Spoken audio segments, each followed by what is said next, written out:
I hope you're having a great day.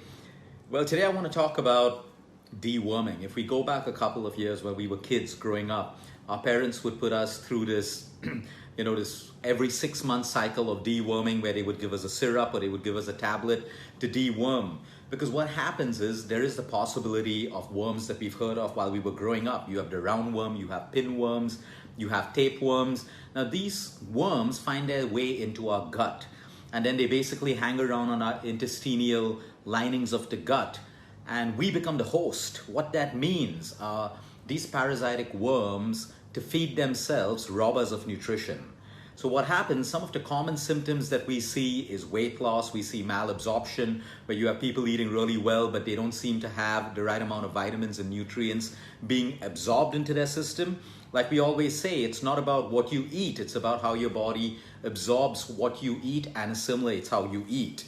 So when you have these worms in your system, the whole point of doing today's video is that we forget about these things. Over the last couple of days, I've asked almost every client that's walked in, like, when was the last time you dewormed? Some of them didn't even know what deworming is, and most of them hadn't even done it in the last 10 to 15 years. Now, there's a reason why we have to deworm regularly, depending on the country we stay in, where we are, and because it's our surrounding and environment that allows these worms and parasites to enter our system. It's important to understand that when the body throws up a symptom, we shouldn't always react and just jump into a symptomatic treatment or something that could create more damage. I mean, that's all great when we can't find out what the root cause is. But there are symptoms that the body throws up when we as adults or our children have the presence of these worms in them. And sometimes something as simple as deworming them removes all of the symptoms. So we're going to discuss some of the symptoms today that the presence of worms in your body can throw up. So number one is weight loss. Okay, so you would lose weight, and that's because the parasites are feeding on you. They're robbing nutrition which would otherwise be absorbed into your system to help you grow, to help you maintain nutrition to trillions of cells. You have some parasitic worms that are now feeding on your nutrition. Then we have stomach pain. Sometimes you see children or adults, they get this stomach pain and this dull ache, and we immediately give them a medication compromising immunity, suppressing the symptom. Okay, so sometimes we got to look at the possibility of worms being in your body as well. Sometimes there's diarrhea, and immediately we treat that as well, and that's a good thing to do, because what happens, these worms hang around in the intestinal linings of your gut. So if you look at a normal stomach bug, why do we get diarrhea? Because these bugs basically hang around on the intestinal lining, and it basically causes you to automatically have diarrhea because it causes corruption in your lining of your gut. So we immediately have diarrhea, which is a natural defense mechanism of the human body to try to flush out the bug from your system. But we try to stop too much of diarrhea, sometimes we keep the bug in our system again. Vomiting. Sometimes when we vomit, when we have constant vomiting, when we notice this in our children or ourselves as adults, there's a possibility that there are worms. Constant headaches and fatigue. We found a way to label headaches as migraines and all of those things. It may be that, but also don't forget, it may also be that you have worms in your system. And sometimes deworming takes care of the headaches, it takes care of the migraines and everything that you have that you've now looked for more complicated solutions around. Then in children, you'll see a more wheezing kind of a cough. If they have this constant cough, which is wheezing, there's a possibility that they have worms in. If they complain of an itchy rectum, that their bottom is constantly itching and scratching, there's a possibility that they have worms. Even blood in the stool can mean the possibility of worms in your child's body or in your body. So sometimes we don't have to get worried, although we have to give importance to every symptom that the human body throws up. What we also see is the breakout of rash in children and adults as well, again, because anything that affects the gut affects you. It affects your immunity. You either have low immunity, or either have high immunity, which is autoimmune. So that's when your immunity gets a little too high and doesn't come back. It doesn't get regulated to what it is normally. And so sometimes you see eczema in people, you see psoriasis in people, sometimes you just see the initial breakout of rashes. So before we jump and get complicated treatments, it's worth looking and seeing how clean our gut is and if we've dewormed or not. Sometimes it can cause excessive sleepiness, and the opposite of that, it could make you have sleepless nights as well. And weakness comes along with worms in the body. Constant weakness. You've slept well, you're eating well, but you're constantly weak, or your child is constantly weak because, again, something in your body is robbing you of nutrition that would otherwise provide you with energy in your body. Now, how do we get these worms in our system? You know, if you spend a lot of time walking barefoot outside in lawns, you know, in public areas, and you're barefoot, you have the possibility of getting these worms. From pets, people who have animals, people who have pets, you can have, you know, all of these worms transferred into yourself when you keep pets as well. Very normal. From fruits and raw vegetables, which are not cleaned the right way, which are cleaned in dirty water. So if you look, especially in India, a lot of the vegetable vendors, they sell sprouted seeds already, or sprouted lentils. Now, you don't know the quality of water that they're sprouting it in, and this can lead to worms as well. So it's always better that you sprout your own lentils, you sprout your own seeds as well. People who eat meat, especially on the roadside and restaurants that don't pay importance to cooking the meat well, or hygienic practices of cooking the meat, if it's undercooked, you have the possibility of worms entering your system no matter where you are. Again, washing your hands, it all comes back to basic hygiene. Washing your hands before your meals. Of course, you want to make sure that you're not using all these sanitizers that wipe out all the microbes from your hand, but you want to use something which is basically safe for you to wipe out, any of the dirt in your on your hands. So again, I know so many people who miss out the basics of washing their hands before eating their meal. It's so easy to open that jar of nuts or seeds and munch on it throughout the day, but you've forgotten to wash your hands. It comes down to the basics. But we're looking for symptomatic treatment all the time. We have a problem. What's the solution? What's the solution? Sometimes we've got to get to the root cause of, hey, something's living within you. And all problems start off in the gut. So it also affects and also has a lot of connection with your bloating. Sometimes you constantly bloat up because you bloat when your gut bacteria is misaligned. If there's something like a parasite or a worm living in your gut, on your intestinal linings, you are going to have a problem with your gut bacteria as well. Although I must tell you that there's a lot of new science coming up about the presence of worms actually helping the immune system. And there may be a lot of wisdom in that, because if you go back into ancient India and places where people defecate in the open, they have some amount of worms in them, and they also pass it out in their stool in the form of a tapeworm.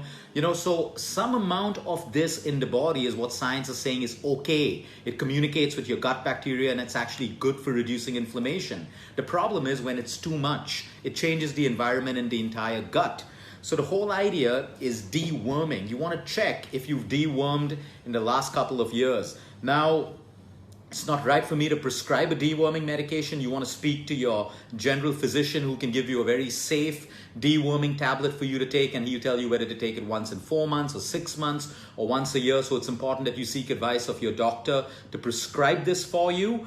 There are also natural ways to deworm again, but if you've not done it for a long time, I would definitely suggest that you take a normal deworming medication which is safe for you, that your doctor can give you if you've been facing any of these symptoms. And even if you haven't, it's a good idea to do it regularly depending on the environment that you live in, because these worms start off really slow and they grow bigger and bigger, robbing nutrition from you. So you don't want to wait until you have a problem. Prevention is always better than cure. Let's talk about the natural ways of deworming naturally. There's something that I really like to use with my clients, especially children. It's a mixture of ajwain and jaggery. Ajwain is bishop's weed, basically. These are small seeds. You take about half a teaspoon, you mix it with about a tablespoon of jaggery. You can mix this with cold water and have it on an empty stomach in the morning.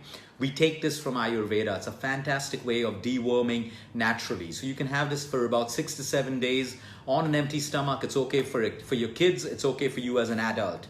We've spoken about sweet basil seeds. They're also called sabja seeds mixed in water. That also has the ability to deworm you naturally.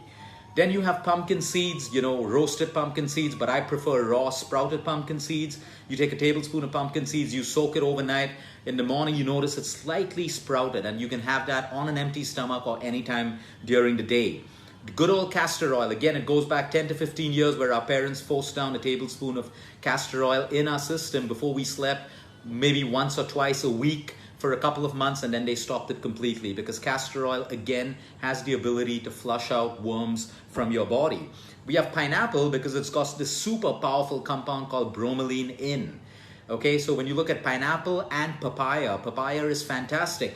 2 years ago, we were doing a research project in Thailand for cancer. and we were looking at gut issues and how the locals clean their guts by eating raw papaya. So if you've ever had the somtam salad, which is nothing but raw papaya, it's a great gut cleanser. It's great for worms, and also taking papaya seeds, drying them and grinding it into a powder. You take half a teaspoon of this papaya seed powder, you mix it with water. You can add a little bit of honey if you want because it's slightly bitter. These are great and natural deworming methods that people across civilizations have been using for years and years if you want to keep it completely natural.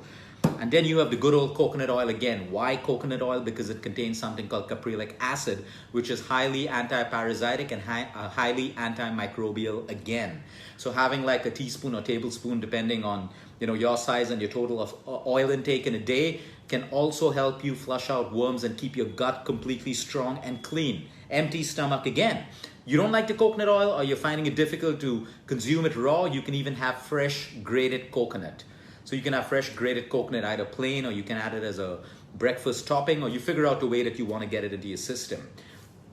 Of late, we've been working with doctors in Dubai and London, and we've been discussing reports where we see people have a high eosinophil count. This is in your CBC, and a high eosinophil count. So it talks about possible infection in the body. So as we see the counts going higher, but the patient doesn't have a cold, the patient doesn't have a cough, they're absolutely fine. And then you just deworm them and the levels fall right down. Because worms in a way are infectious to your intestinal linings. So sometimes before we jump into complex treatments and we start getting worried and Googling and on the internet to find out what our symptoms really mean and adding more stress to our life, we should do the basics of giving our body what it needs. We're constantly living in an environment where we're being fooled by organic and we're being fooled by the quality of food.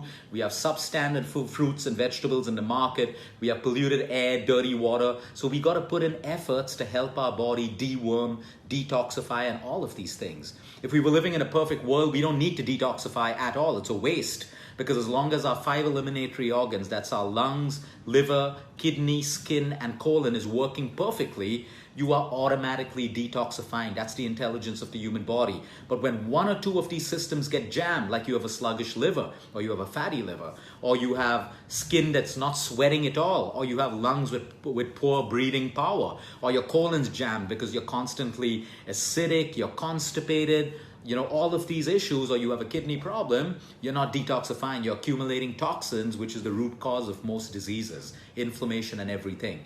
So that's the importance of deworming. Like I said, do not self-medicate. Speak to your doctor. It's a simple medication that they'll give you. It's up to you if you want to do it the natural way, but you want to check this out and listen for symptoms in your child's body, in your body, and that's how you start looking at yourself the holistic way. Have a great day, everyone. Until next time, eat smart, move more, sleep right, and breathe deep.